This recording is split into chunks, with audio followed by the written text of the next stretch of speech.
Welcome to the Reverie Hotel. How may I help you? Greetings. We're the Nameless from the Astral Express, and we'd like to check in. The Astral Express? But I thought... Yes, my companion's already checked in. My name is Dan Hung, and I believe my personal information is recorded in your system. I see, but your companion said you wouldn't be coming due to a change of plans. Now the plans have changed again. And you are... Me?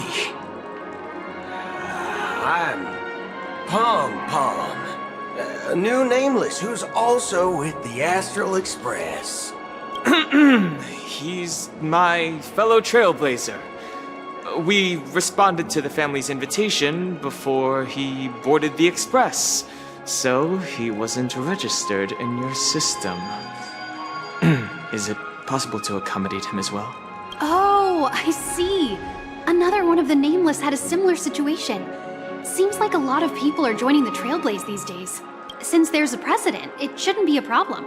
Just give me a second to contact your companions. I'm sorry, dear guests, but it seems I'm unable to reach the other members of the Astral Express. What do you mean by unable to reach them? My apologies. This is the first time I've encountered a situation like this. However, the system indicates that those guests are still in the dreamscape. How about this? Give me their room number, and we'll go check on them ourselves. I'm afraid that's not possible. I need to verify both of your identities before I can share any guest information. How about you just wake up someone? Let's say, Welt? I'm sorry, but there are strict rules regarding forced awakening. It cannot be done without the proper clearance. So nothing works, huh? What's your solution then? Are you saying we sleep here? At the reception? Please be patient. We need to contact your companions in order to confirm your identities. And now it seems you need to confirm our identities before you can contact our companions. It seems so. Oh, fudge! Look, nothing personal, but if you can't handle this, go find someone else who can, okay?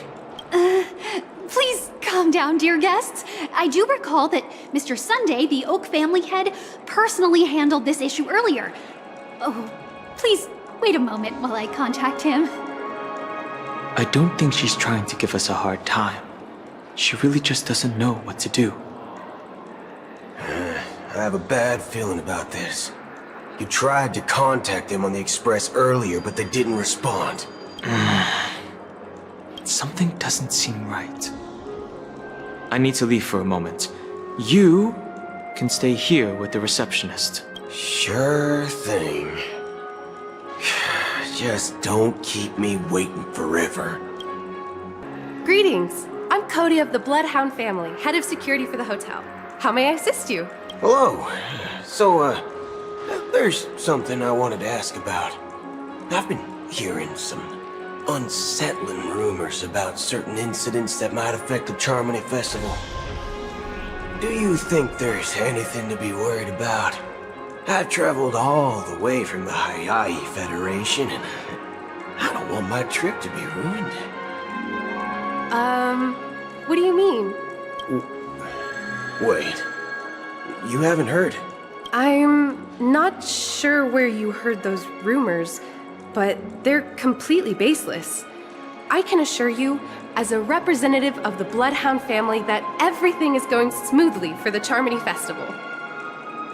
At present, all of the families are focused on making sure the festival starts on time. Even the Dream Master himself has arrived. So don't worry, your trip won't be in vain. That's a relief to hear. She doesn't appear to be acting. So, it seems that even the hotel staff are out of the loop. Back already?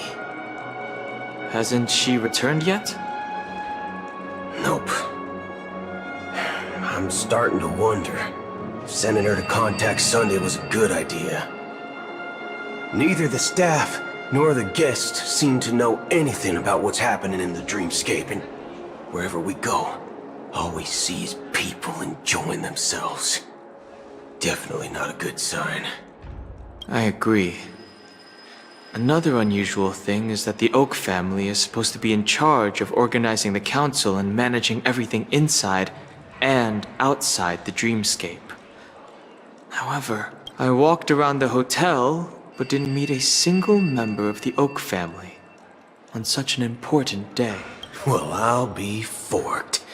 If I remember correctly, the head of the Oak family is that Sunday guy.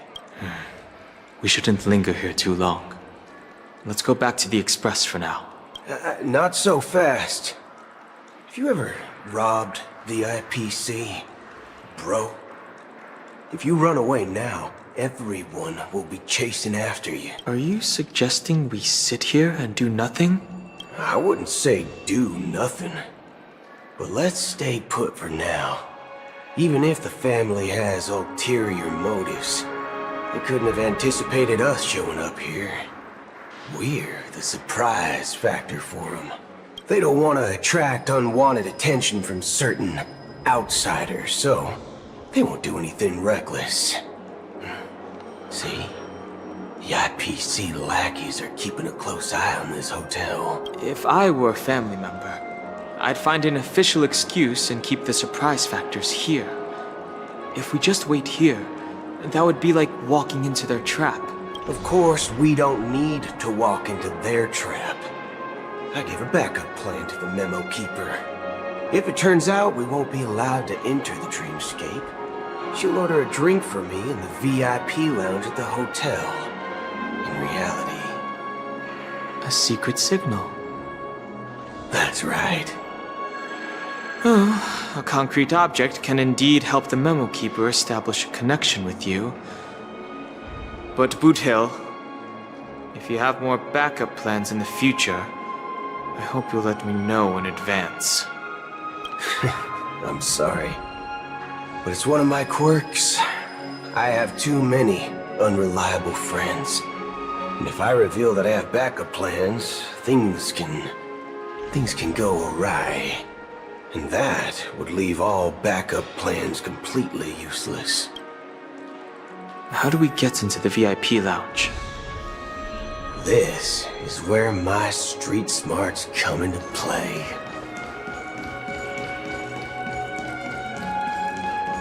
You can actually book a stay on.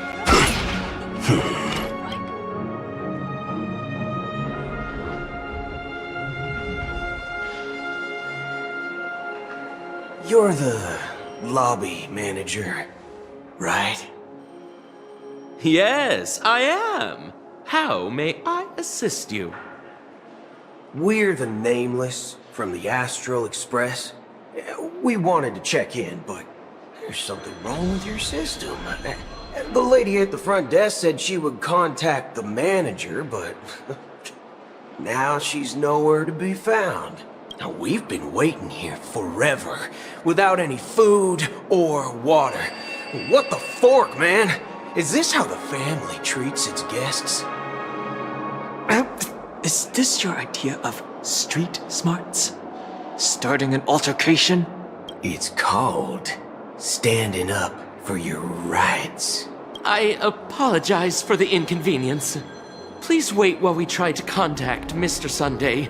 I'll arrange 2 premium seats in the VIP lounge so you can rest there while you wait. See? Just like that. Just don't call yourself Nameless next time. Wow, this bar's something else. Certainly worthy of the planet of festivities. One peach soul glad, shaken, not stirred. Good evening, gentlemen. Hey, I have an order for a bottle of Donna's White Oak. Can you help us find it? Donna's White Oak. I think there might be a misunderstanding. We don't serve that here. Oh, no way. Are you sure you're not mistaken? If someone had reserved such a beverage, I would definitely remember it. It sells for hundreds of thousands of credits per bottle, after all. I couldn't afford to cover for such an item if it were broken or lost. That's strange. Well, could it be that the memo keeper couldn't afford it? Then what should we do now? Oh, no need to rush. Let's grab some drinks first. Maybe I arrived too early and she hasn't come yet. Now, let's see what kind of juice malts you all have here. Well, give me a glass of Heenum Valley, 40 years. I'll have it neat. No ice. Wow, that's the most expensive one on the list. You have a taste for the finer things. It's on the house, anyway. What can I get for you? Anything you recommend is fine. Then I would recommend today's special, Glass Village. It's classic Soul Glad mixed with Laboom juice. It's refreshing and suits your cool demeanor. Just 1 minute. Ah, this flavor. Dynamite barbecue with rocket fuel. Ooh, really hits the spot. Truly the finest sherry cask-aged malt juice in the cosmos. Dynamite barbecue with rocket fuel. Is that really something that humans enjoy? Hey, this guy doesn't know anything at all. As long as you're satisfied, dear guests, please enjoy. Let's give the memo keeper another half-system hour. If she doesn't show up, we'll need to come up with a new plan. In the meantime, let's take stock of the situation. What do you think? The situation is unclear. Something must have happened on the planet of festivities, but the public is unaware of it. Someone in a position of power within the family must be covering it up. It's unusual for the followers of the Harmony to invite other factions, let alone the IPC and the Masked Fools. If what you said about the Emanator of the Nihility is true, the situation in Penacony is a little complicated, to say the least. Actually, there's something else I'm concerned about. Regarding Acheron, as you know, the faction that follows the path of the Hunt are some of the most dangerous folks in the cosmos to mess with. I mean, who in the right mind would impersonate the Cienjo Alliance or the Galaxy Rangers? It's like asking for a death wish. Isn't there a saying among the Cienjo people that the Rainbow Sect lets their Lux arrow do all the beating? Talking. Do all the talking. Well, you know what I mean. Even though the Galaxy Rangers have been out of sight for years, we've been keeping an eye on this region. Even the dumbest criminals know better than to mess with the Annihilation Gang, much less the Rangers. But that Acheron lady, she doesn't seem like a lunatic at all. On the contrary, she's highly logical and organized. She knows exactly when to hold back and when to strike without mercy. And you believe that someone like her would have an ulterior motive for impersonating a Galaxy Ranger? I'm not entirely sure, but I do have my suspicions. Maybe she knows a Galaxy Ranger, or perhaps she's trying to lure us out for some reason.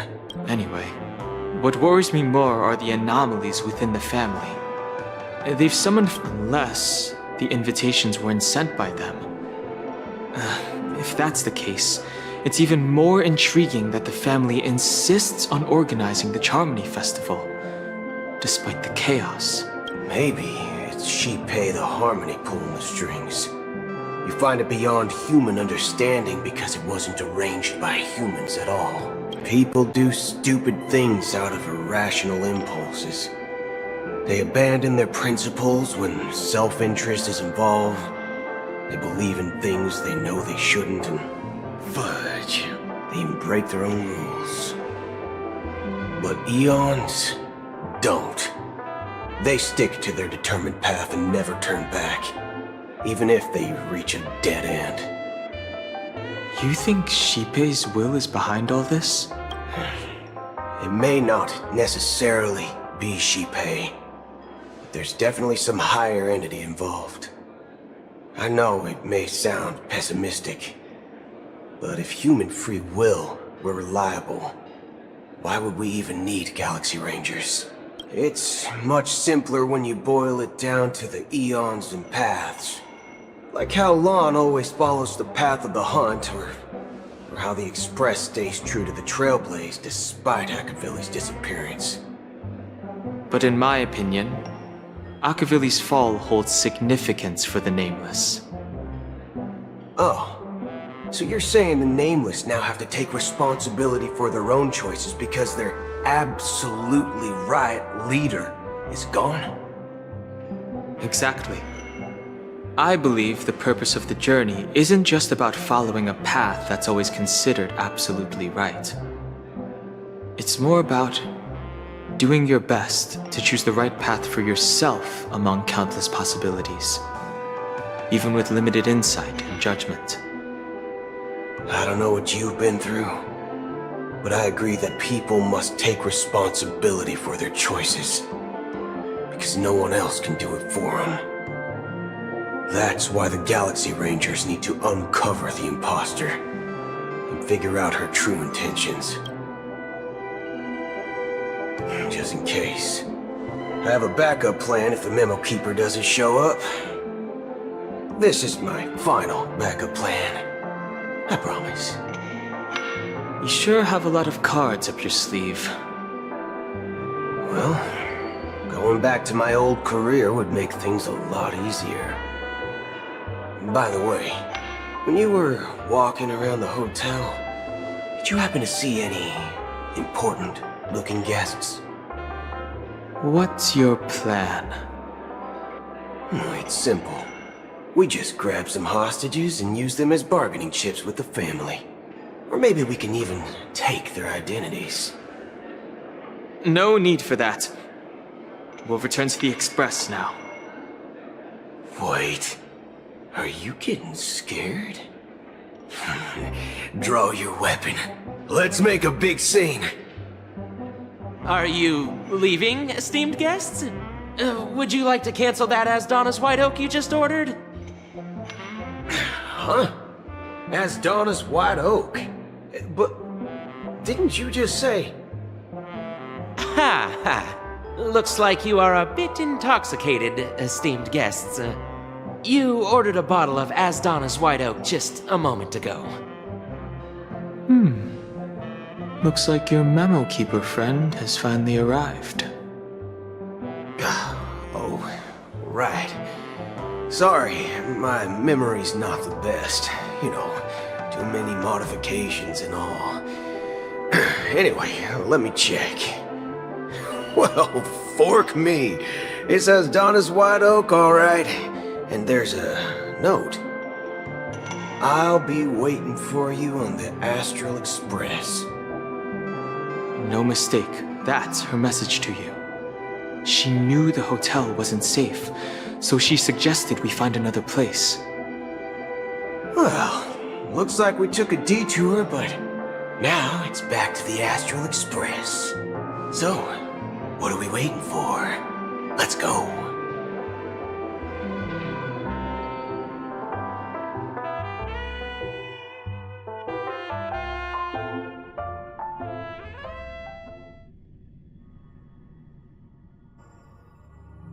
You're back? Two guests just boarded saying they were looking for Boot Hill, so I told them to wait in the parlor car. Oh, just in time. 2 guests? Yeah, or 2. Look, we welcome all passengers on the Astral Express, but sneaking in like that, you have no regard for etiquette. My apologies, conductor.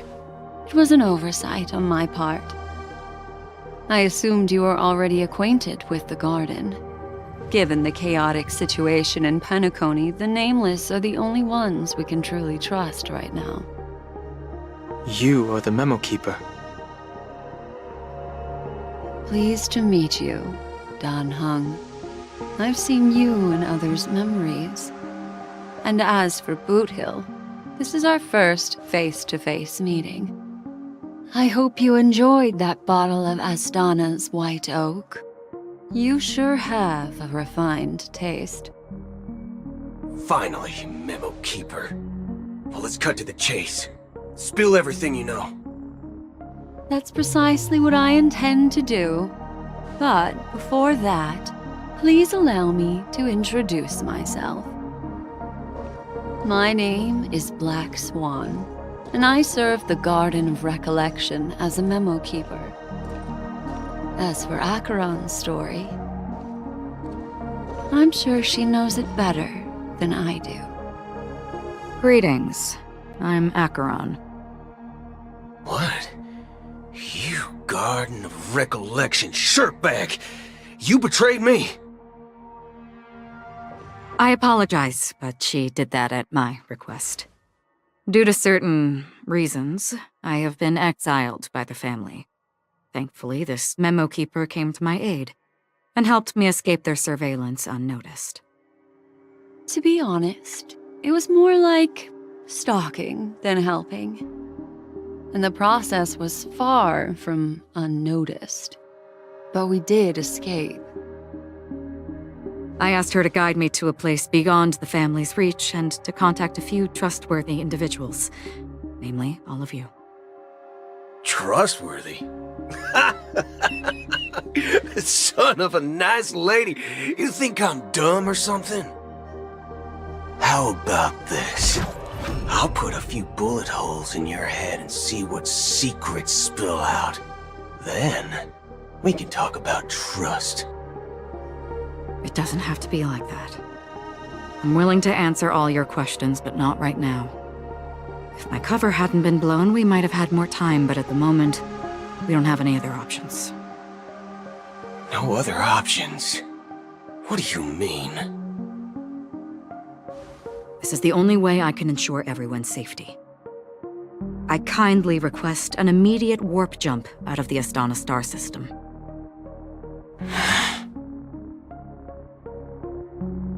This passenger is requesting... As far as I can tell, she's not a threat and seems to be telling the truth. I've briefly traveled with your companions and know their whereabouts, Dan Hung. Please rest assured, your nameless companions are safe, but they need our help. As for Boot Hill, you may have guessed. I've been waiting for you. Galaxy Rangers are known for their elusive nature and limited contact with each other, so this was the only way I could reach out to you. Only by doing this can I find a true Galaxy Ranger and fulfill a long-standing promise. To return his relics to their rightful owner. Someone once told me that every rainfall is like a gift from the heavens, a sign of their mercy upon the world. Raindrops are said to be the tears of the gods, shed in response to the sorrows of the world. Their constant pouring is a reminder that the gods haven't abandoned us yet. So,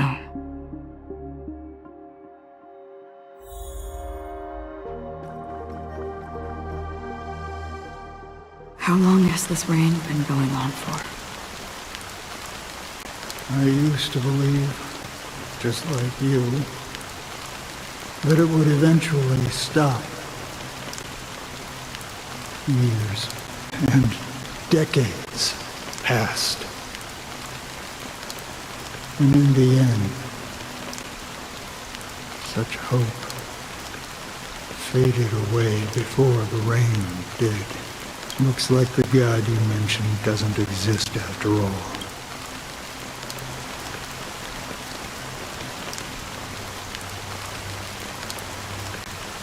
Well, let me share a story. Mortals who walk the paths are like sailors on a vast ocean. leaving behind a trail that creates countless ripples of possibilities. These ripples last longer than the fleeting lifetimes of humans. And for some, their presence leaves such a strong mark that it's reflected in the waves. Like those shadows on the ocean. Sin-thirsters, the obsessions of the Pathstriders, they emerge from the depths of IX, seeing themselves as masters of their own destiny, unknowingly repeating the actions of their past lives. They emerge from the nihility and head toward it, leading purposeless lives. However, these hollow phantoms, they were once my dear companions. A group of galaxy rangers. Are you watching over them? Watching over them? No. I'm guiding them toward transcendence. It was a brutal war. A crusade that shook the universe. The universe witnessed the fall of Zulo, the Lord Ravager, but it came at a price. A price so hefty that only those who were there still remember. The unwavering determination of the Hunt followers persists even in death. So someone must guide these lost souls to their life beyond. They were heroes in their time, and they shouldn't be reduced to mere puppets of nihility. As for me, I've suffered too many losses on that battlefield to advance any further. And that makes me the most fitting person to carry out this task. But you know, these sin-thirsters, they're not who they used to be. Does this seem pointless? Or some tasks have to be done, even if they are pointless? I can help you. For what? For the meaning of the nihility. That's what I've been seeking. I see. After all, this realm is off limits to ordinary souls, right? Thank you, stranger. I wish that you find what you seek. Before we part ways, I have one more question. It is true that their actions and even their entire lives may seem pointless from our perspective. But if, and it's just an if this is what the departed ones expected, should we try to change it? A good question. And a profound one. I don't know the answer. What I do know is that one day I too will pass away. And when I bid farewell to this world, someone will stand at my grave and place a bouquet of flowers on it.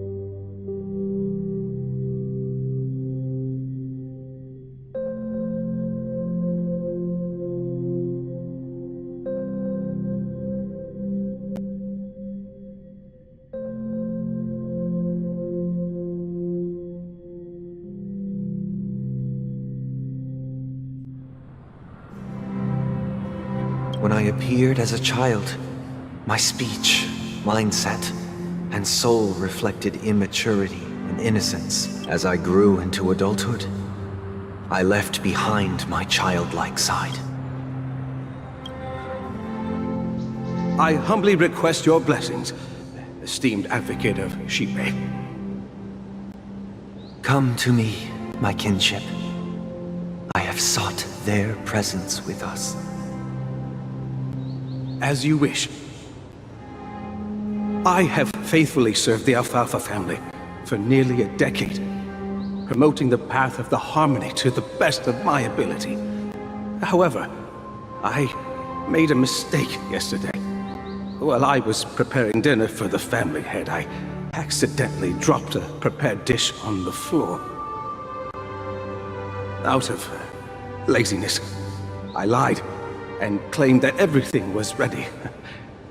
Although the head has dismissed me as punishment, it has been tough to sleep with the guilt still gnawing at me, as I worried that the seeds of evilness may have taken root in my soul. So, I confess to you now, to seek atonement for my sins. Do you sincerely repent and vow to change your ways? Yes. Have you examined your soul and confessed all your sins? Yes. Are you willing to accept the process of atonement? Yes. Very well. Show your dedication and goodwill to the family, and you shall be reinstated among them. Now, please, leave in peace. Oh, praise Shipe. And thank you, esteemed advocate. Next. I wholeheartedly confess to you. Please, pardon my sins. Rest assured, I have implored their presence to be with us. As long as you are sincere, absolution will be granted. Oh, great. You know, I arrived in Penacony as a stowaway. I sold everything to get a ticket. My house, my land, and my 2 children. I see. Please, go on. My children were starving, and I hoped they'd have a chance at survival if they became slaves here. If I can strike it rich here, I'll lift them out of that situation and give them the life they deserve. But the Bloodhound family got wind of it. They're on my tail, hunting me down. I thought I could bring my kids here. It was all my fault.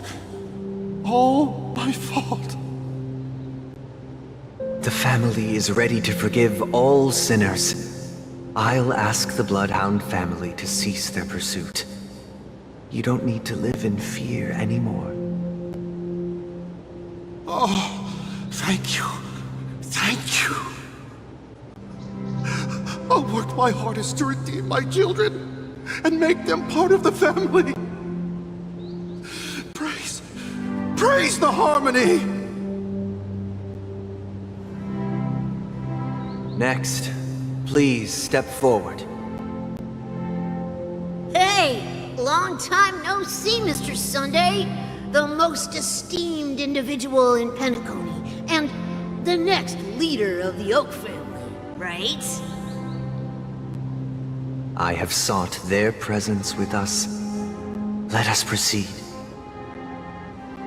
Sure, let's just get this over with. I have sinned, please forgive me. I wasted half a pizza at breakfast, and a bottle of Soul Glad. That's it, nothing more. When we wrap this up, I've got a robo-ball game to catch, you know? Do you seek to atone for your sins through good deeds? My sins? Well, started to sound like a saint, huh? Well, let me tell you something. Neither the family nor you have the right to judge me. You think nobody knows what your precious family has done? About the watchmaker? Huh? Don't kid yourself, Featherbrain. Those dream chasers might be fooled by your act, but don't fool yourself. Before you start spouting off your holy verses, answer me this. Where does the power of the Oak family come from? And your power? What makes you think you can sit there all high and mighty, looking down on everyone else? Well, I've spent enough time in confession today to enter the Harmony's paradise, right? Then I'll take my leave. Good luck with your election, and, don't make me regret my investments in you.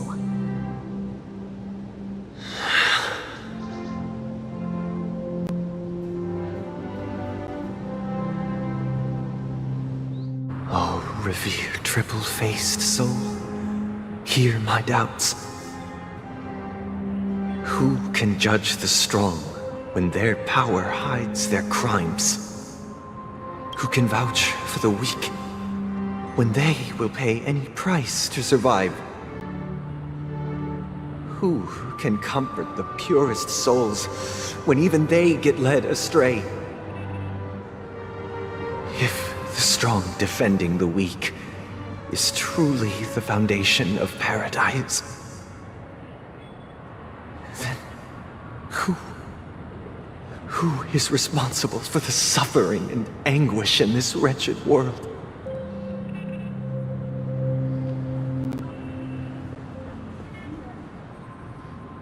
Brother? Brother? Brother, are you all right? I'm fine. I've been working long hours, and I just made a trip to Dreamflux Reef and back. So, I'm a bit out of sorts. But it'll all be over before we know it. You've been working non-stop on the Charmony Festival, Mr. Sunday, and no one could have predicted this incident. Even if the Stellaron does pose a grave threat, I still feel sorry for all the trouble we've caused you. No need to worry about troubling anyone. The Charmony Festival was meant to spread joy and harmony across the cosmos. But now that we know the truth, I'm afraid we'll have to cancel it. It has always been our wish to make everyone happy, so... we'll do our best to explain everything to the Dream Master. I'm sure he'll understand. Even if the negotiation does not go smoothly, I'll refuse to go on stage. Without the Chord Master, the Harmonious Choir would not arrive, and the Charmony Festival would be just a grand performance, and nothing more. I'm relieved to see your determination. You know, since arriving in Penacony, we haven't had any contact with this Dream Master himself. I'd heard of the heads of the 5 major lineages, but the Dream Master is a mystery to me. The Dream Master rarely grants an audience, even for us. But, given the urgency of the situation, he's agreed to meet us in person. Perhaps you'll be the first guest to meet the Dream Master in years, Mr. Yang. Let's hope we can reach a consensus that satisfies everyone. Indeed. Let us hope so. It's about time. We'll have to get ready for the meeting. I apologize for any inconvenience caused by the urgency. Don't worry. I'll be waiting here. That old man's story. It's so tragic. Fortunately, this sweet dream gives him joyful memories to hold on to for the rest of his life. That's precisely why this sweet dream in Penacony exists. However, even the sweet dream has its limitations. While it provides solace to the disillusioned, it can't completely eliminate pain in reality. There will be a way out. Penacony is already on the right track.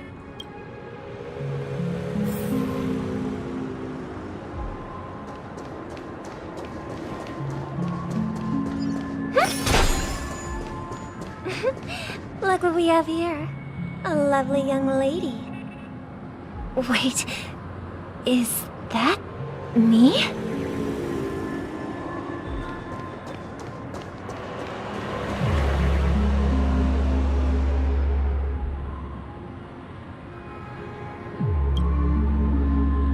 Brother, what a surprise to see you again.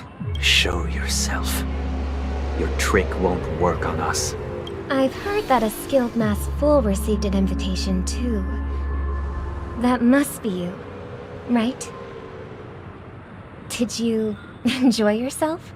Barely. The people here are way too gullible. A little bait is all it takes for them to bite. And they run away at the slightest hint of danger. In other words, they're naive and cowardly. Now that you've had your fill, it'd be wise to leave before it's too late. The music of the harmony doesn't tolerate discord. What? Now that you have the real Robin, I'm useless? Oh, how disheartening. I've done so much for the family. You should be thanking me, because if it weren't for me cleaning up this mess, Penacony would still be in shambles. Don't you think? That was a personal request from the head of the Iris family, and it has nothing to do with us. Step aside and stop causing trouble for the Charmony Festival. The Charmony Festival? You think you can scare me? You think I've no idea what you're planning? I don't care what you're thinking, chicken wing boy. But I'm pretty sure our lovely Robin won't be appearing on stage.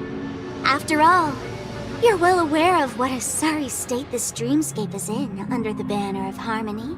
Penacony, the land of the dreams. Is this truly the paradise you desire? Stop it. What's the rush, chicken wing boy? Did I get to you? Our paradise is none of your concern, masked fool.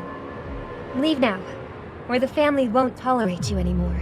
All right. I'll go. But Robin, I suggest you seriously consider this. Do you really believe those living in dreams can escape pain and find true happiness? Well, I've done my part.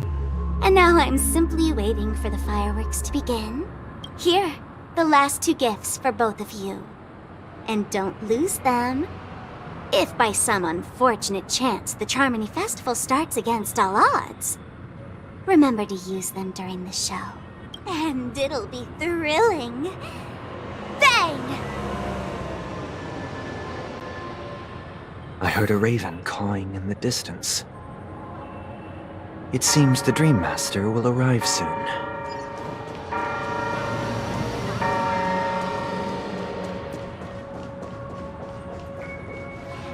Let's wait here for the Dream Master to arrive. Okay. By the way, brother, I heard you no longer have a sweet tooth.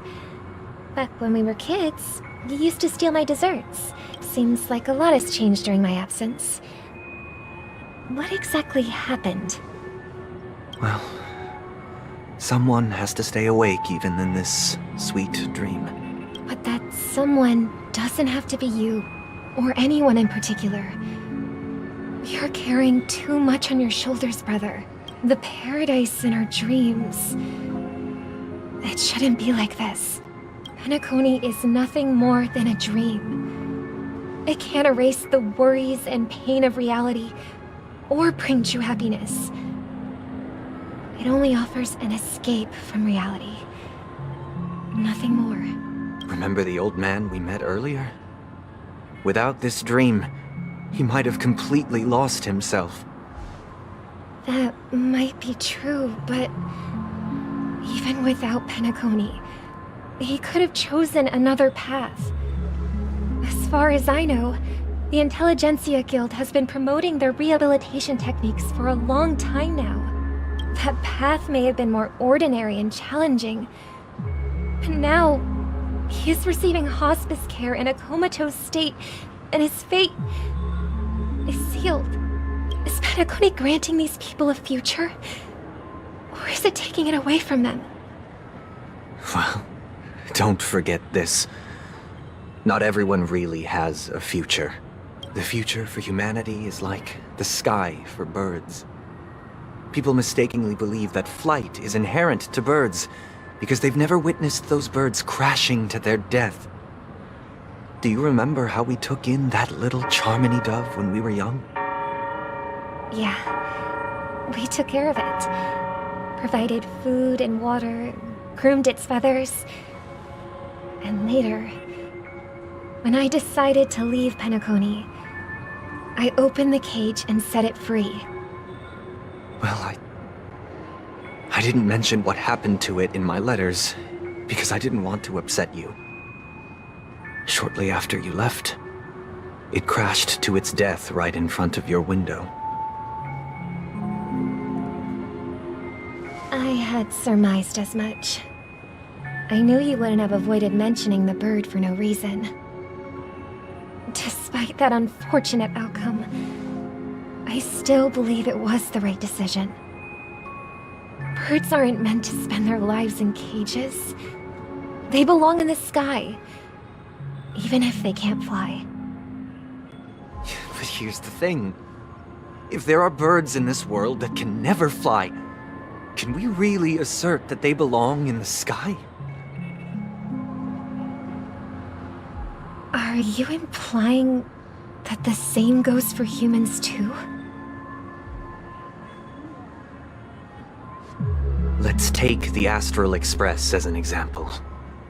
The Nameless made tremendous efforts to bridge worlds, gaining fame across the universe.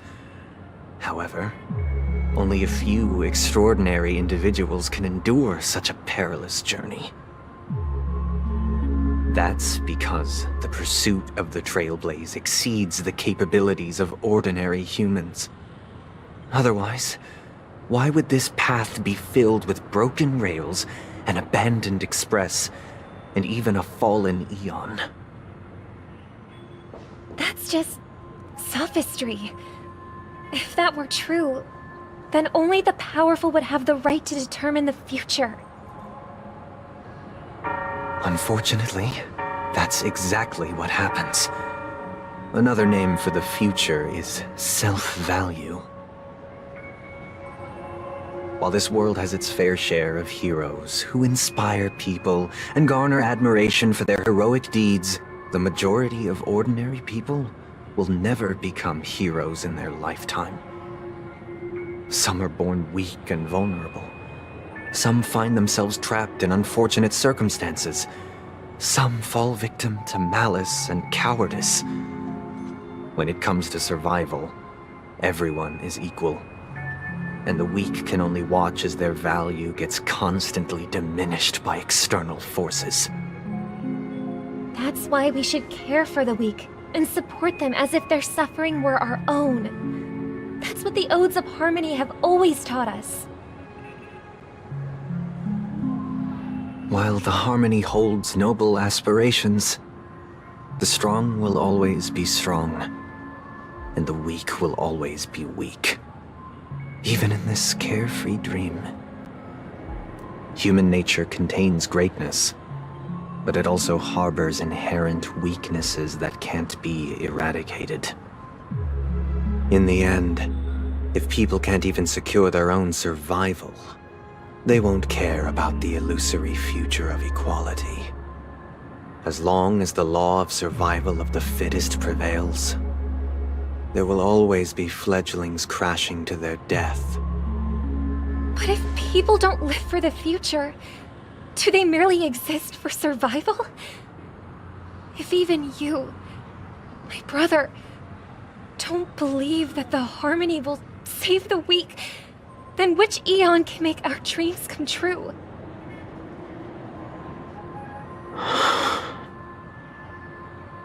People often forget that when the first bird took flight, the entire world envisioned a future where no more fledglings would ever crash to their death. Are you reading, sister? What are you reading? Mr. Gopherwood gave me a picture book. It's about the story of the harmonic strings. If I could become a chord master, I'd like to summon Dominicus, the harmonious choir. I want to sing with everyone and spread our wishes so that all can feel happiness and joy. I see. Then I would summon the harmonious choir too. Don't you have a wish of your own, brother? Of course I do. It's just that it includes your wish and everyone else's. I long for a true paradise where everyone can find peace. Then, let's build a stage there and invite everyone to our performance so that both our wishes come true through the power of the harmonious choir. It's a deal then. Yeah, it's a deal. But how can I become a chord master? Maybe you will have to become a star first.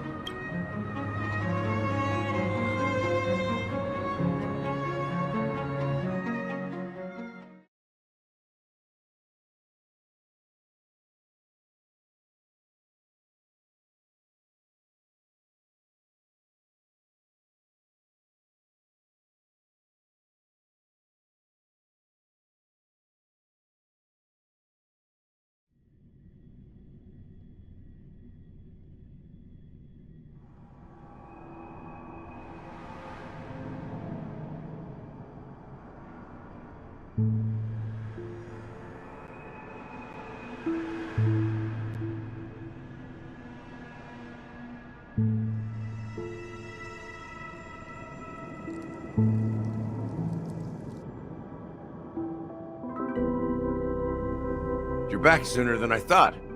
Any results? Yes. And now, it's up to us to forge ahead.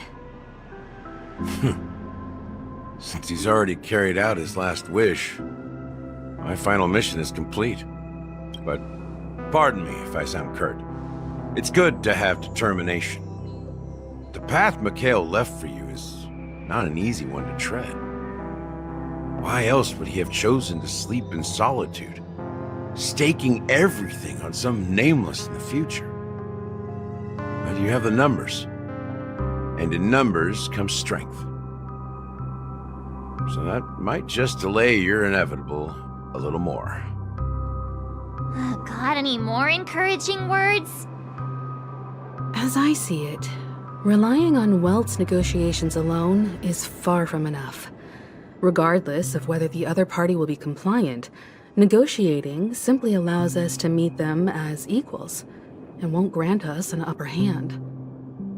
Penacony is our rival's home turf, and we already have very few chips left to play with.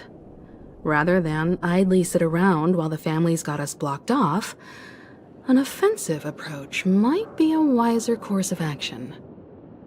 We're more familiar with the Stellaron's properties than most, and since it's the key to stabilizing the sweet dream, it's vital to the family's interests.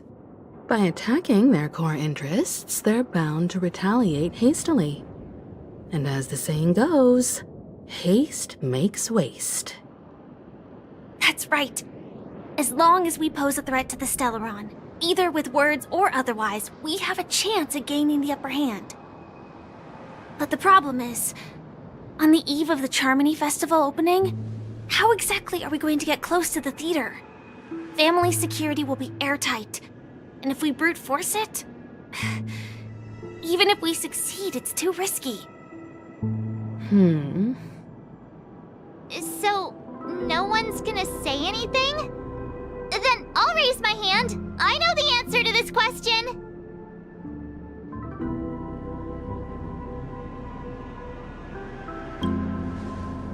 Why are you speaking like the General of the Law Fu? So, Well, I heard that before the Charmony Festival begins, there'll be a pageant to kick off the festival.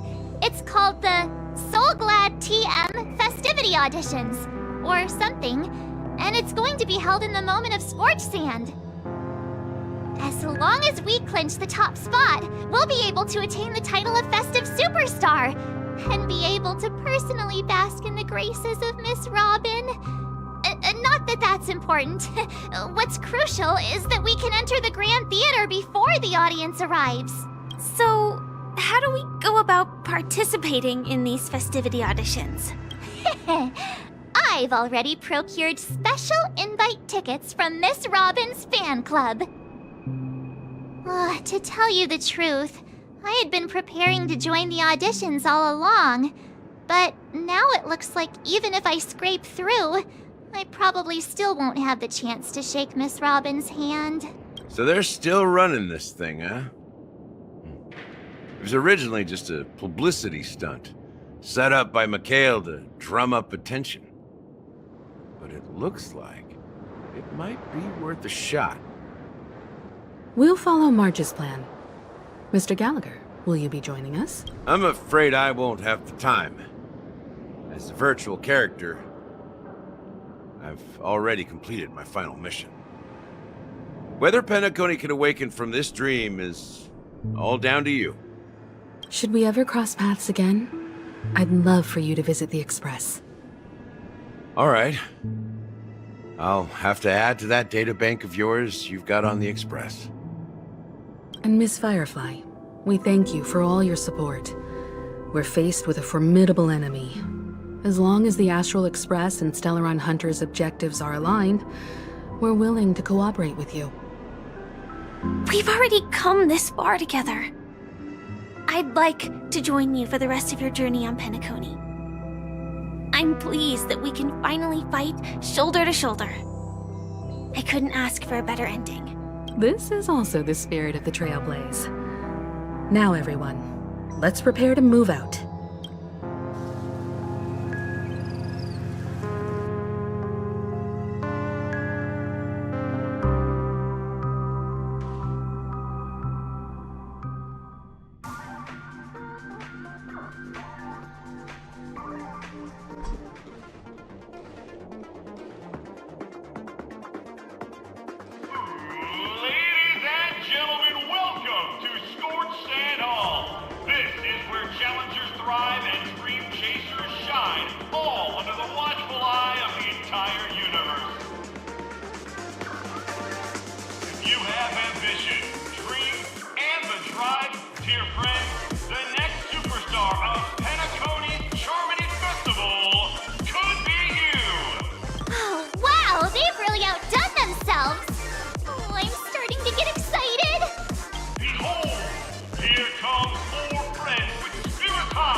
Of all this. As the last group of contestants, how confident are you in overcoming all of the challenges? Would you be open to a brief exclusive interview with us? It'll be quick. Your journey is long and fraught with peril, yet under a sky blanketed by banners, you vie for the crown. The sword and rose! Protect the beauty! The beauty! The beauty! Magnificent and majestic! A knight's head is hard as steel. Brother Lance Focus is stubborn as a heel. We don't all have to be winners. But if we don't have fun, we'd all be sinners. People are pouring in. Kinda feels like all sorts of baddies are showing up. Let's get in there quickly and enter the competition. Ladies and gentlemen, please make way. Make way. Coming towards us now is one of Penacony's top 10 wealthiest tycoons, and the soul-glad business empire's founder, Mr. Ideen. Allow me to introduce myself. I'm the director of Soulglad's factory, Ideen Lena. My four friends, introduce yourselves to the audience across the cosmos. Hello, everybody. I'm Himiko, a nameless from the Astral Express, and these are my companions. Don't you guys need to hide your identities? Can't hide it anyways. Penacony is plastered with our posters. And because the Astral Express is so well known, the family won't dare to make any rash moves.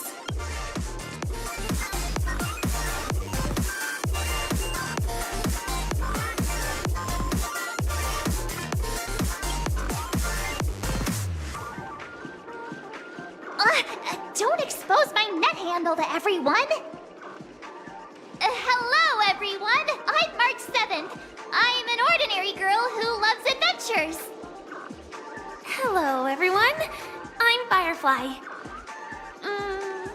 I am also an ordinary girl who enjoys adventures. So it's a bunch of nameless guests.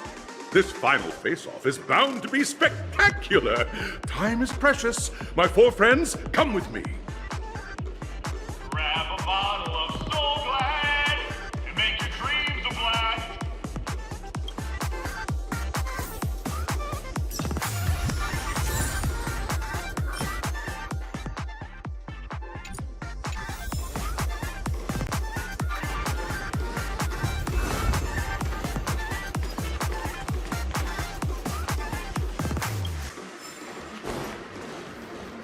This place is buzzing. That's right. This venue is a miniature representation of that time known as the era filled with boundless possibilities.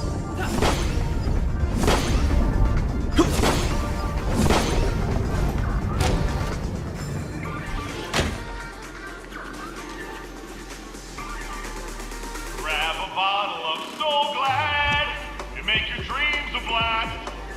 Nameless, your arrival reminds me of the grand occasion when Penacony was first established. I was still a young, bright-eyed lad back then, lured here by the watchmaker's ads, full of zeal and ready to make my first fortune in life. Once, during a particularly grueling day, I passed out and was resuscitated by a drink from Mr. Sousa. That sweet taste has since been etched in my mind, and that was what drove me to create the Soul Glad that we all know and love today. The dream-chasing era was truly a wondrous time. Oh, I miss those days, and the watchmaker. Scorched Sand Hall is my homage to that time of boundless possibilities. I wholeheartedly hope you make it to the finish and emerge as the next superstars of Penacony.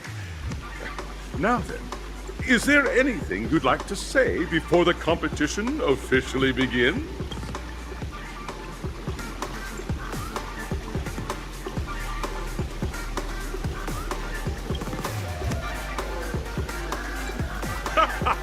There's that, the ever-vigilant, trailblazing spirit we all know.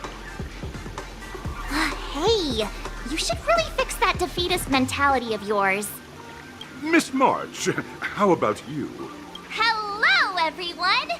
Next up, get ready for the Mega March 7th adventure, where I'm going to break the speedrun world record!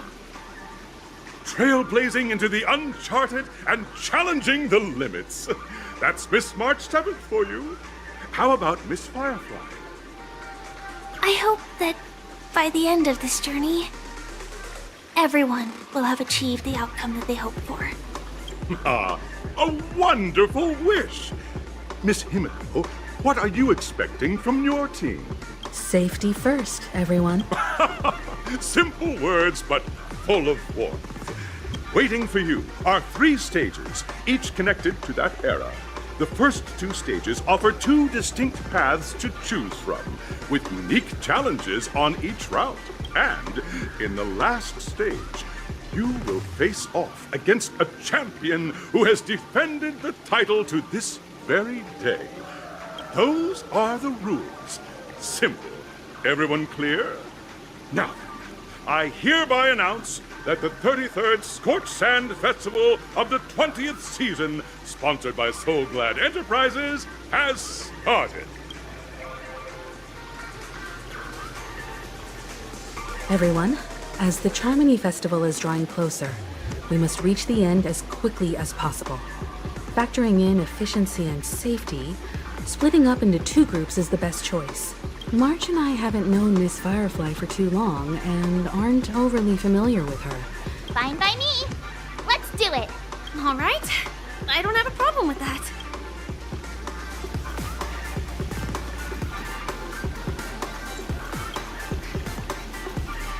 Time's ticking. Just listen to the grown-ups. We'll split into the assigned groups then. Let's not waste time.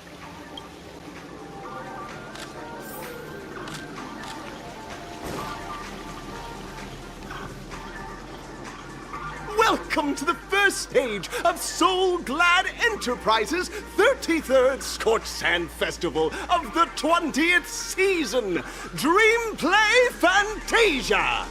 In this stage, you can choose between 2 challenges, the School of Acting or School of Action. In the School of Acting challenge, you have to complete 3 performances from 3 scripts and move the panel judges. In the School of Action challenge, you have to defeat 3 groups of enemies convincingly and reach the end. Now, make your choice.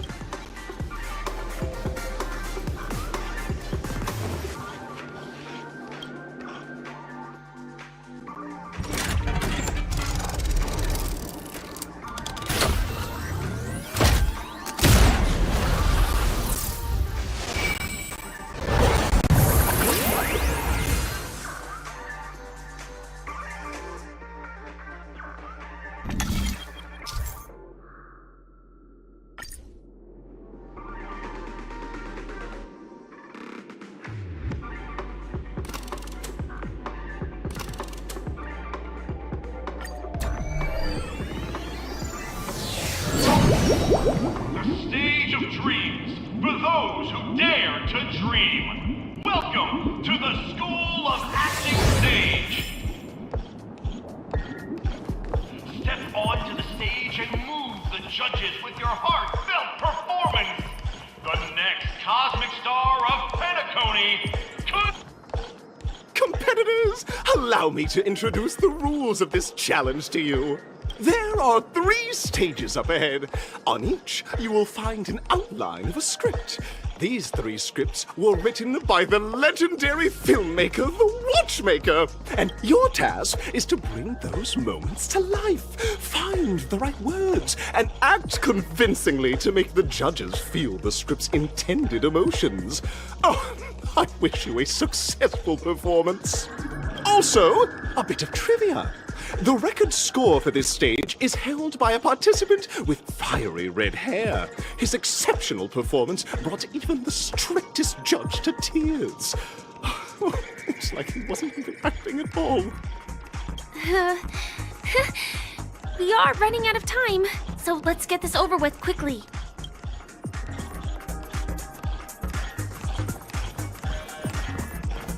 Will of Preservation!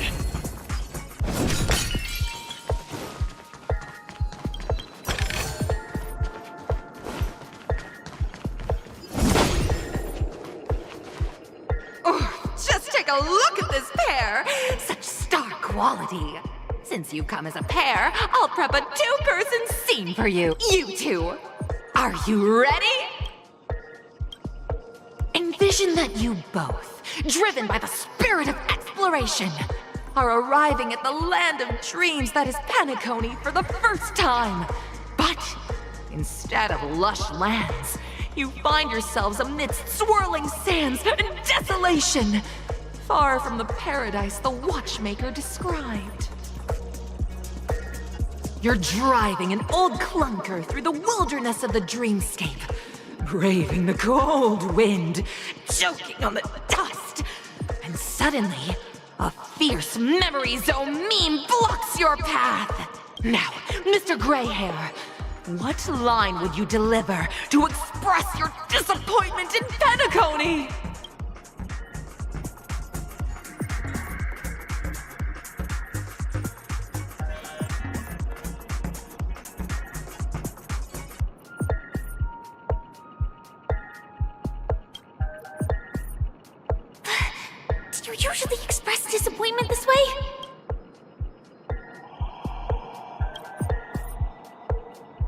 Very good. Now, though you're disappointed, your screen partner is conversely very enthusiastic. Now, young lady, you will say... This is great! I love living on the wild side! Very good, very intense! And then we cut to the story's next scene. You find a job mending the rails, but the days are long and your endurance can't keep up, and you finally collapse in the endless expanse of desert. Suddenly, sweet rain falls from the sky, wetting your lips and rousing your spirits. Now, Mr. Greyhair, what line will best express your surprise at this moment?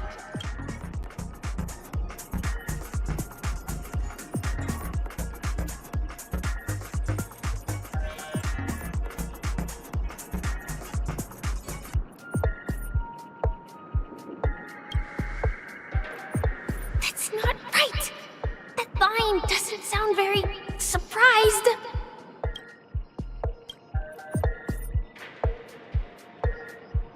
But at this moment, your partner yet gazes into the sky, both her eyes closed. The raindrops fall, blurring her vision, and she tragically says, Perhaps we were never meant to succeed. Right? Fantastic!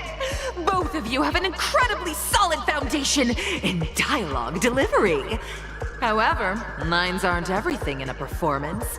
Please continue this story on the second stage. Up next, you'll be challenged with a body language test. I hope these tests won't take too long.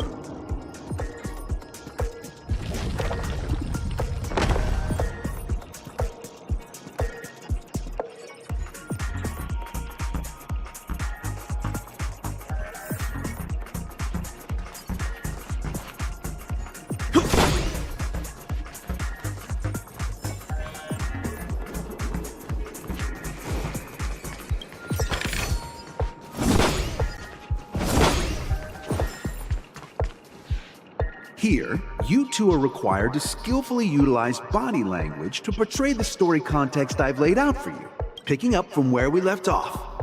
A heavy downpour saves you both stranded in the desert. This rain quenches the anger in your heart. You look to your companion, now completely devoid of fighting spirit, wanting to comfort her. At this moment, what should you do to make her laugh?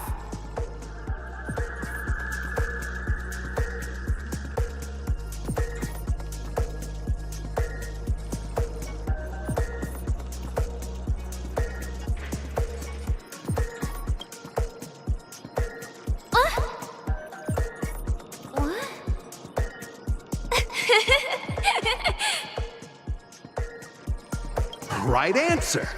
Your companion sees you rolling about in the sand and thinks about the arduous obstacles along this journey. She can't help but let loose a laugh, rekindling hope in her heart. And so this girl... I'm gonna get back on my feet and keep moving forward. A tug at the heartstrings! The story continues to develop. The heavy rain leads you both to sense a business opportunity, so you start venturing into the umbrella industry. But just as the business begins to pick up, competitors start flooding the market with low-priced goods, squeezing your market share. You have no choice. The goods you stockpiled at high prices have to be sold at a loss. This is a pretty self-destructive move, which drives your business to the brink of bankruptcy. At this moment, what would you, who refuses to admit defeat, decide to do?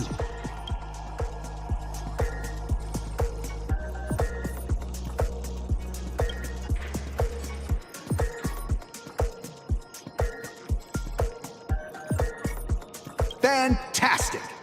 But it's a pity your friend does not agree. Seeing that you're up to your eyeballs in debt, she sees nothing but despair in her future. And then... I leave Penacony in utter disappointment. Is that okay? Of course! Absolutely! I was this close to tears! Both of you possess exceptional acting talent! However, the true test is yet to come.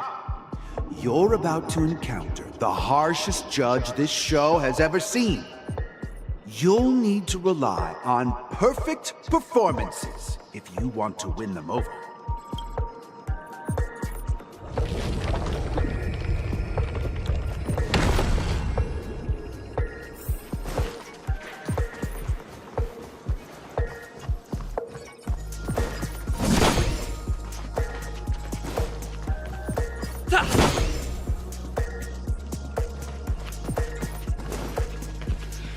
Welcome to the final stage. Actually, all the scenarios that you previously encountered were all from the film Once Upon a Time in Two companions arrive on Penacony with nothing but a dream. Their desire for achievement is met with continuous setbacks. Ultimately, one continues on, despite spiraling into debt, while the other concedes defeat and leaves. Many years later, their paths cross once more in the thriving Penacony. Yet, they refuse to acknowledge each other because...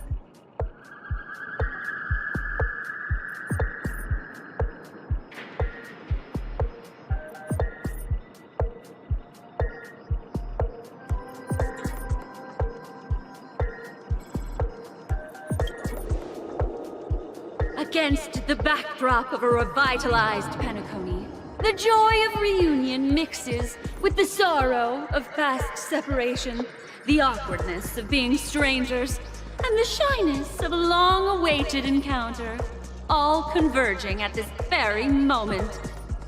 Give it a shot. Try and convey this bittersweet scene to me.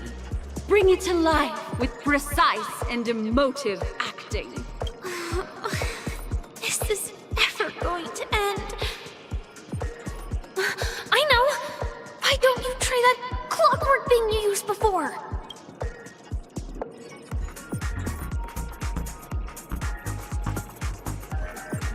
Your performance is far from satisfactory.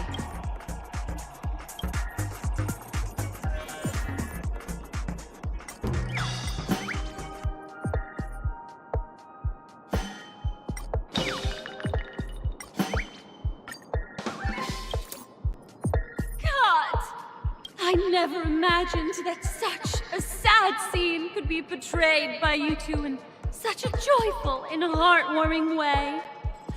Two people sharing a long, cherished friendship, as if time and status meant nothing to them.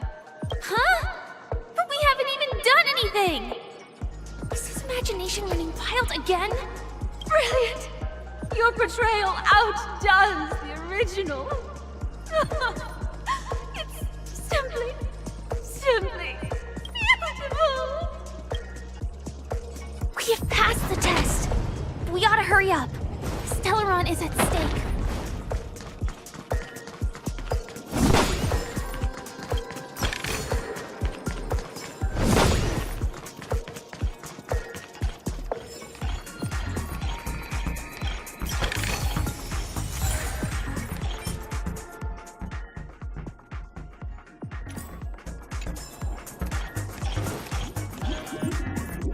Congrats to both of you for clearing the stage, but more importantly, are you having fun? Fun is more important than success. Look at the time! You finished much faster than that red-haired contestant did. That red-haired contestant? Who is that exactly? You'll find out eventually, but only if you clear the next test first. Welcome to the second stage of the 33rd Scorched Sand Festival in the 20th season, sponsored by Soul Glad Enterprises. Gunfire time! You have the option to choose gunfire and undergo Brother Hanu's trial, or time, where you'll face Clucky's trial. And now, make your choice!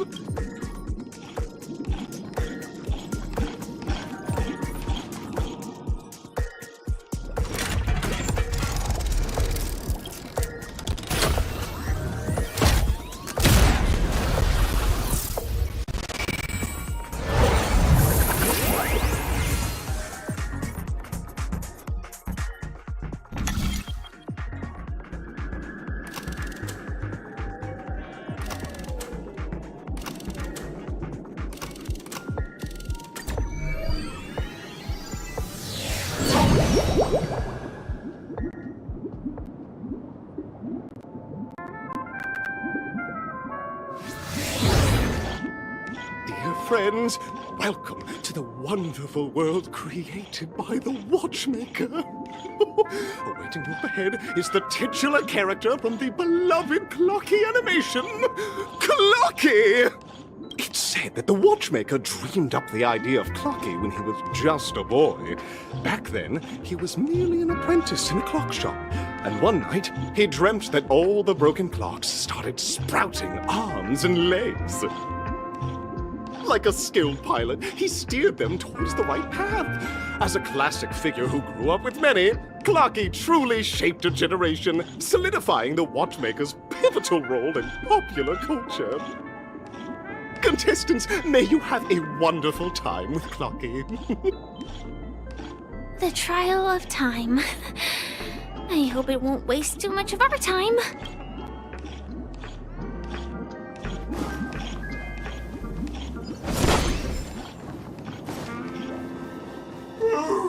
Am I just a failed experiment? That statue. Did it just speak? Am I just a failed experiment? I'm just an expendable failure of a clock, aren't I?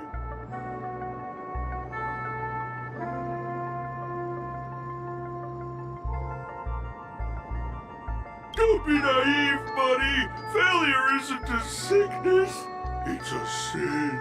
And sins can't be cured. You guys are just like the other challengers. You want to enter my inner self? Then please be my guest. But you won't find anything worthwhile. I'm just a failed piece.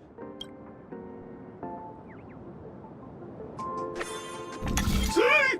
I'm just empty inside. Tick-tock! It's time for me to make an appearance! Clocky? I can also see him. Is this character part of the show? In Dreamville, Clocky is everywhere and can do anything! Like, right now! I could solve this problem with your big ticker pal, Tick-tock! I can't believe it's actually Clocky! Why would you come and visit a failure of a clock like me for... You see, we're all clocks. We're family. I want to help you be happy! Tell your pal Clocky what's troubling you. I came across a startling revelation yesterday. Apparently, Dreamscape Ticker isn't the same as Clocky at all. It's just a discarded prototype from Clocky's early development. Please, just leave me be, Clocky. I just don't know how to face you, because I'm just a failure. Oh dear. Seeing it like this is utterly heart-wrenching. But fear not. We're here to help it rediscover the missing parts of its inner self and guide it out of despair.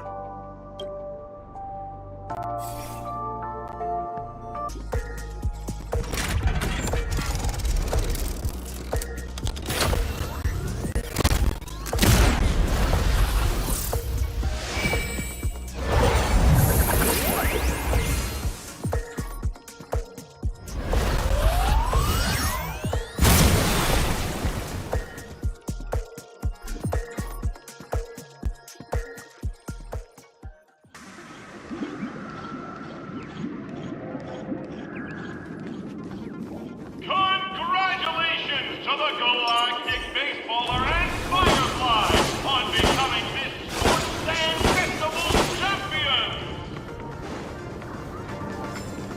We look forward to their amazing entrance in the Charmony Festival!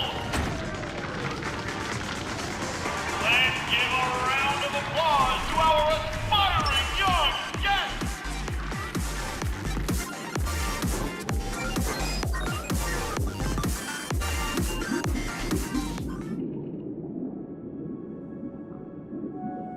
Congratulations to the both of you on becoming the festive superstars of this year's Charmony Festival. Before entering the Grand Theater, I, on behalf of the organizers, extend my sincere congratulations to you, wishing you joy under their radiance.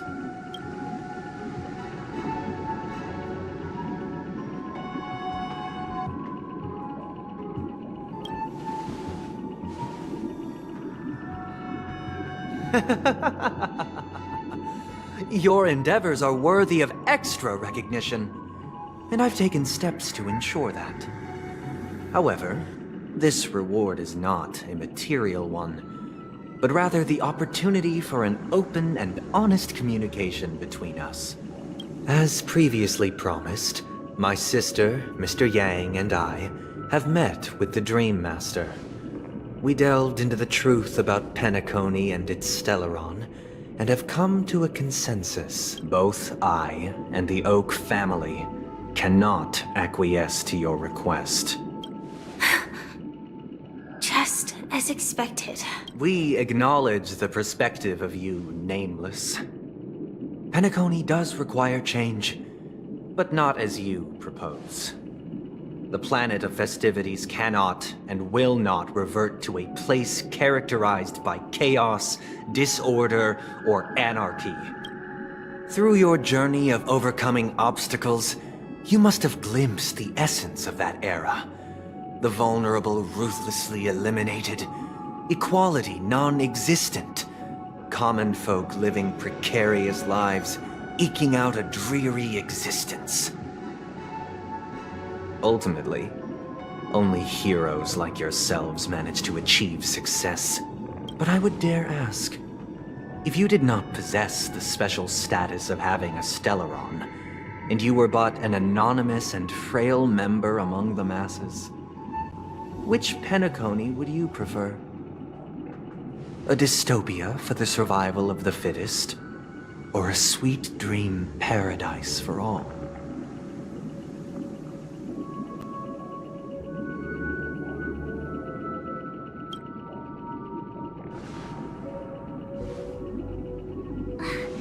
That's not the point! Don't let him mislead you! Mr. Sunday, even if the members of the Oak family can't fully agree on what to do about the Stellaron, now's not exactly the time to be holding an extensive discourse about Penacony's past and future, is it? The Stellaron issue concerns the life and death of everyone on Penacony. If anyone has a better suggestion, the crew is more than willing to listen. Also, it'd be best to tell us the ins and outs of that meeting. This way, we'll at least know what Welt and Miss Robin are dealing with, and the reason why they failed to make our appointment. Ah, Navigator. That is precisely my intention. With all present, let's begin by discussing the details of that meeting. Let's talk about our tribulations and choices, our ideals and beliefs, and our final course of action. The only path to take.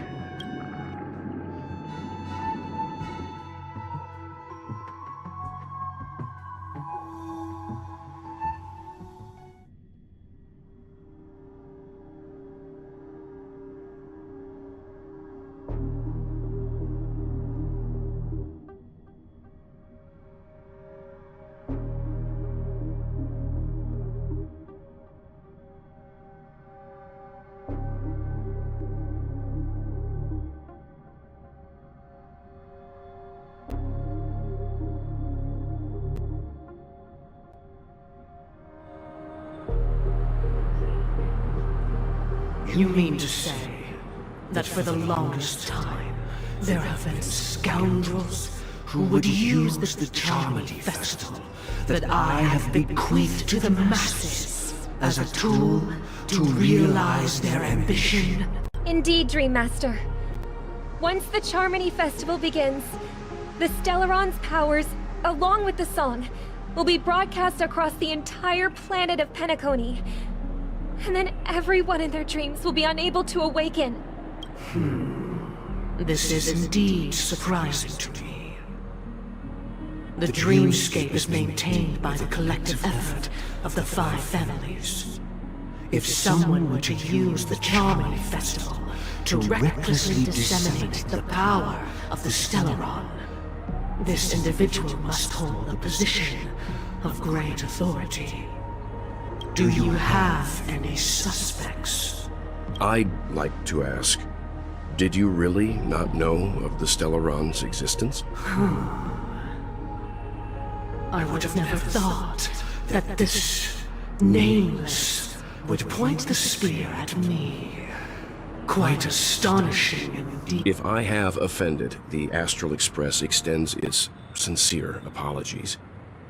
But the current circumstances are dire and leave no room for meticulous inquiry. We're doing this out of concern for the Dreamscape's safety. So, if you could, please alleviate our concerns. Dream Master, it's just to prove that the Charmony Festival has nothing to do with the Stellaron. If we're being overly cautious, I will return to the stage to offer tribute in song, just per the arrangement. Sunday, Robin, I've watched you two grow up and know your dispositions like the back of my hand. Both of you, right now, can surely be lauded as their most devout advocates. I already know your resolve. The magnitude of this matter is enormous and cannot be taken lightly. Since Mr. Yang has asked with such earnestness, I will personally respond in kind. If there is a need, the entire Oak family will be mobilized to heed your call. Sunday, might I ask you to beseech them to cast their light unto me, and question me in their stead, so that no lies may be concealed? I will do as you command. Robin, could I entrust you to be present as a witness, to document the truth, and to proclaim my innocence, so that all slander may be utterly dispelled? I will do as you command. May thy will be carried out on earth, just as it is in the heavens. Oh, triple-faced soul, please sear his tongue and palms with a hot iron, so that he will not be able to fabricate lies and make false vows. Let us begin.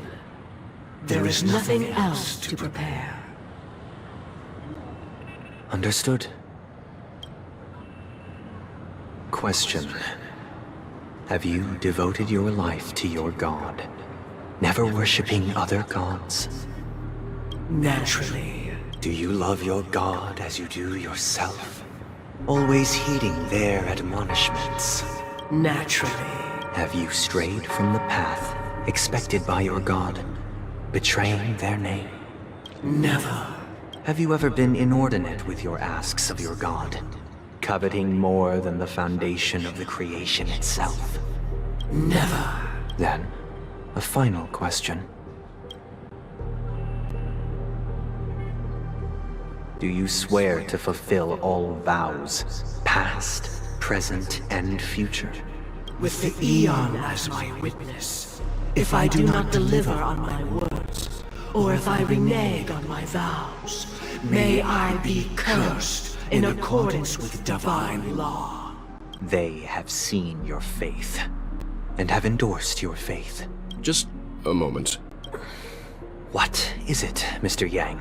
I have another question I hope to have answered.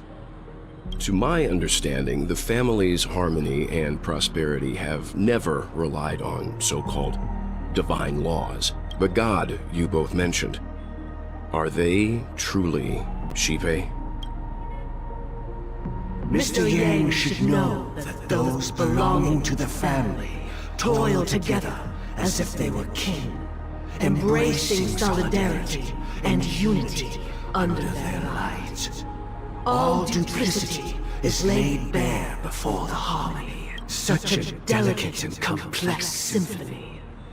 Which other god could perfectly harmonize this if not for the Great One, Shipe. Perfectly harmonize. Therein lies the problem. It isn't an outsider lurking in the shadows who changed the harmony, but a dissonance that has surreptitiously emerged from within this very symphony itself. In the distant past, there existed an eon. With one flick of the wrist, they crafted the laws of the cosmos. Their followers formed the Beyond the Sky Choir, spreading solemn and reverent hymns throughout the universe. Later, they fell. The route traversed by this eon clashed with the harmony, ultimately being absorbed and fused into it. The chorus that once reverberated across worlds fell silent, and when it echoed anew, it was transformed into the hymn of harmony. Though an eon may perish, paths with no masters still linger. In the all-forgiving harmony, echoes of bygone dissonance may subtly arrive. Mr. Yang, being overly astute can be a detriment. Especially when you find yourself alone and without allies. So this is how it is. For the sake of our grand cause, Sunday, please afford these two an opportunity to rest. What?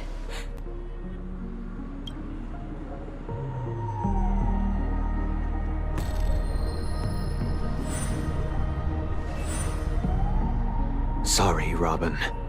It's just you. I did not wish for you to know this. It's a pity that things have turned out this way. So, this is the true reason I can't sing? The shadow that envelops Penacony is actually... We were never children of the harmony. Our ideal paradise could not have been crafted by Shipe. True bliss can only be guaranteed by the one who transcends the many. Within the foundation of law, humanity establishes civilization, and through harmony, we obtain order.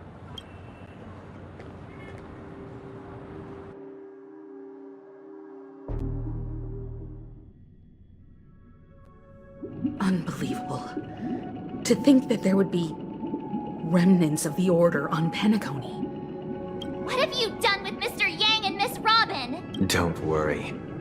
I just gave them some time alone to ponder their fates. You should know that these actions make you an enemy of the Astral Express. Should we need to stand against the Nameless, it would only be myself and the Oak family involved.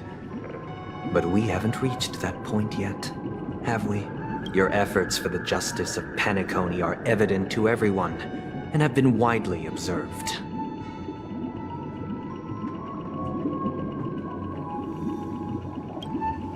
Smart kid.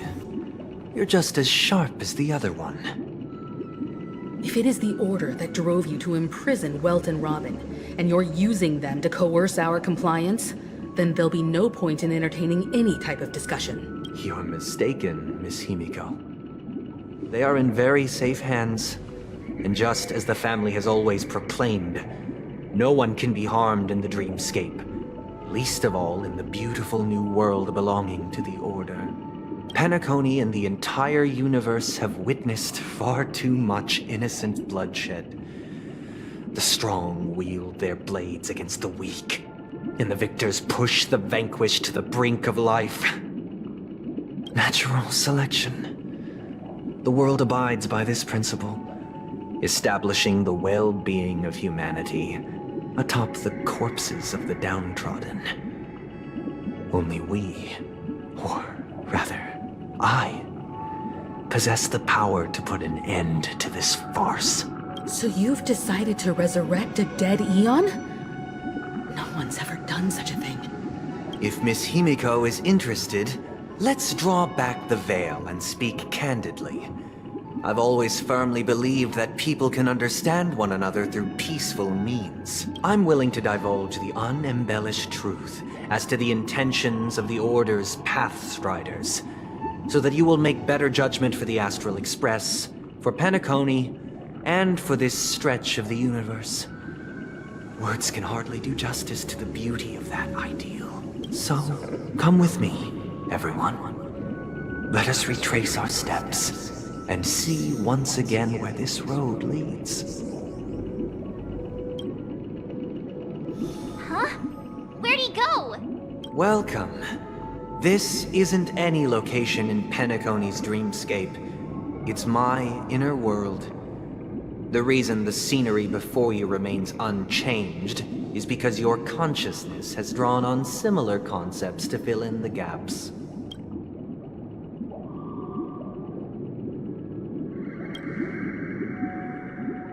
That means... Did you do the same to Welt? It's a tuning process. Stronger in effect and more draining on the mind. The gray-haired guest has experienced it before, so he should understand what it entails. Tuning allows you to intuitively grasp my feelings, which also means that I cannot hide anything from you. Now, everyone, please look at the huge screen. The road we once took begins here. From this point on, you will witness the numerous decisions I've faced. I've selected a portion of these to share with you. I believe after going through similar predicaments, you'll be able to better understand my thoughts. Let's begin. The first decision. A story about a baby bird. This story happened when Robin and I were very young. We were victims of the Stellaron disaster, and the family's Mr. Gopher Wood, who would later become the Dream Master of Penacony, saw that we siblings had no one to turn to and took us in. Later on, Robin and I lived a time with nary a care in the world. One day, after dinner, while my younger sister and I were lounging about in Mr. Gopher Wood's yard, we spotted a fledgling Charmony dove all on its own. That baby bird was tiny. It didn't even have all of its feathers, and it couldn't sing. When we found it, it was already on its last breath, having fallen into a shrub. Probably abandoned by its parents, we decided to build a nest for it right there and then. However, thinking back, that winter was unusually cold, with fierce winds at night in the yard, not to mention the many poisonous bugs and wild beasts in the vicinity. It was clear that if we left the fledgling in the yard, it stood no chance of surviving until spring. So, I suggested we take it inside, place it on the shelf by the window, and asked the adults to fashion a cage for it. We decided that when it regained its strength enough to spread its wings, we would release it back into the wild. The tragic part, something that we'd never considered, was that this bird's fate had already been determined long before this moment. Its destiny was determined by our momentary whim. Now, I pass the power of choice to you all. Faced with this situation, what choice would you make? Stick to the original plan, and build a nest with soft net where the Charmony dove fell. Or build a cage for it, and feed it, giving it the utmost care from within the warmth of a home. I eagerly await your answer.